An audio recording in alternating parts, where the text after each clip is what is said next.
Praise lord. దేవాతి దేవునికి వందనాలు. ప్రభు నామమున మీ అందరికీ నా ప్రత్యేకమైన వందనాలు, శుభాలు తెలియజేస్తున్నాను.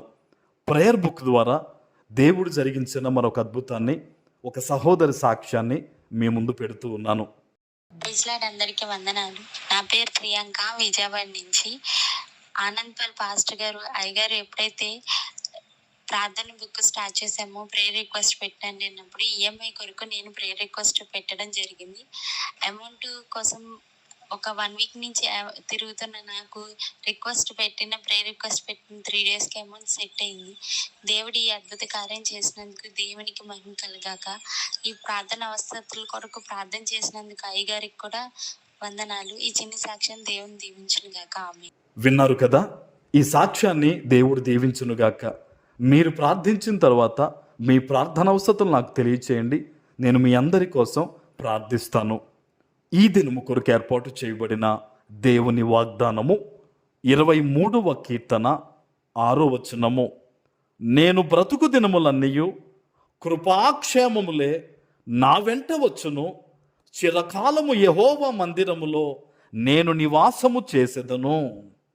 దేవుని నామానికి మహిమ కలుగునుగాక. ఈ ఉదయకాల సమయంలో సర్వ సృష్టికర్త అయిన నీ తండ్రి నిన్ను ఆశీర్వదించి గొప్ప వాగ్దానాన్ని నీకు అందిస్తూ ఉన్నారు. హల్లెలూయా. ఆనాడు దావీదు పలికిన మాట, నేను బ్రతుకు దినములన్నీయూ కృపాక్షేమములే నా వెంట వచ్చును అంటున్నాడు దావీదు. ఈరోజు చాలామంది బిడ్డలు పరిగెడుతూ ఉన్నారండి. ఆరోగ్యం వెనకాల, అప్పులు తీర్చుకోవడం విషయంలో ధనం వెనకాల, కుటుంబంలో సమాధానం వెనకాల పరిగెడుతూ ఉన్నారండి. అయితే దేవుడు నీకు ఇస్తున్న వాగ్దానం ఏంటో తెలుసా? కృపా క్షేమములే నీ వెనకాల వచ్చే విధంగా దేవుడు నిన్ను ఆశీర్వదించబోతూ ఉన్నారు. ఆమేన్. నువ్వు ఎక్కడి నుంచి ఈరోజు ఎలాంటి పరిస్థితుల మధ్య దేవుని వాగ్దానాన్ని వింటూ ఉన్నావో నీకు శుభవార్త. ఈ రోజు నుంచి కూడా దేవుని మహాకృప నీ వెనకాలే ఆశీర్వాదాలు రాబోతూ ఉన్నాయి. అయితే నువ్వేం చేయాలి? ఆశీర్వాదాలు నిన్ను వెంబడించాలంటే నువ్వేం చేయాలి అంటే, యథార్థమైన భక్తి జీవితంతో క్రీస్తుని పోలి జీవిస్తూ ఆయన మార్గములో మనం అందరం నడవాలి. నువ్వు లోకానుసారంగా నడుస్తూ నులివెచ్చని జీవితాన్ని జీవిస్తూ ప్రభువా నన్ను దీవించంటే నువ్వు ఆశీర్వాదాన్ని పొందుకోలేవు. నువ్వు దేవుని ఎదుట భయభక్తులు కలిగి యథార్థంగా జీవిస్తూ నువ్వు ఎప్పుడైతే క్రీస్తు చూపించిన ఆ మార్గంలో నడుస్తావో కృపాక్షేమములే నీ వెనకాల వస్తాయి. నువ్వు పరిగెట్టాల్సిన అవసరం లేదు.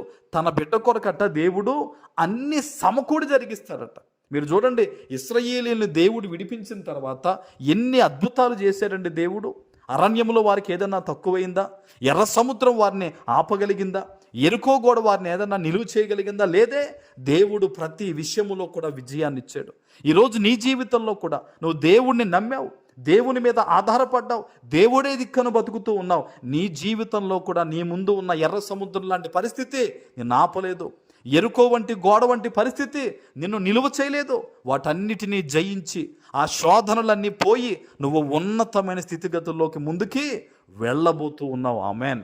ఈరోజు నేను చెప్తున్నాను, సేవకునిగా విశ్వాసంతో ప్రార్థన చేయి, వాగ్దానం ఎత్తిపెట్టి ప్రార్థన చేయి, పశ్చాత్తాపంతో కన్నీరు విడిచి ప్రార్థన చేయి. నువ్వు ప్రార్థన చేస్తున్నా, నువ్వు ఎవరి కోసం అన్నా మొరపెడుతున్నా సరే, ఒకటే మాట చెప్పు దేవుని దగ్గర, అయ్యా నువ్వు తప్ప నాకు ఏ దిక్కు లేదు నాయన. నీ దైవ సేవకుడు ఇదిగో ఇచ్చాడు నీ మాటగా వాగ్దానం, నేను నమ్ముతున్నా నీ వాగ్దానం నా జీవితంలో నెరవేర్చు నాయన. నీ కోసం సాక్షిగా బతుకుతానయ్యా, నేను యథార్థంగా ఇంకా జీవిస్తానయ్యా అని చెప్పి దేవుని సన్నిధిలో ఈ వాగ్దానం ఎత్తిపెట్టి ప్రార్థన చేయి. యేసు నామంలో ఈ వాగ్దాన ఫలము నువ్వు పొందుకోబోతూ ఉన్నావు. ఆమేన్. ప్రార్థన చేసుకుందాం. పరిశుద్ధుడా, ప్రేమ కలిగిన తండ్రి, మీకు వందనాలు. ఈ ఉదయకాల సమయంలో మీరిచ్చిన ఈ గొప్ప వాగ్దానము ప్రతి బిడ్డ జీవితంలో నెరవేర్చి స్థిరపరచమని యేసు నామమున ప్రార్థిస్తున్నాను తండ్రి. ఆమేన్.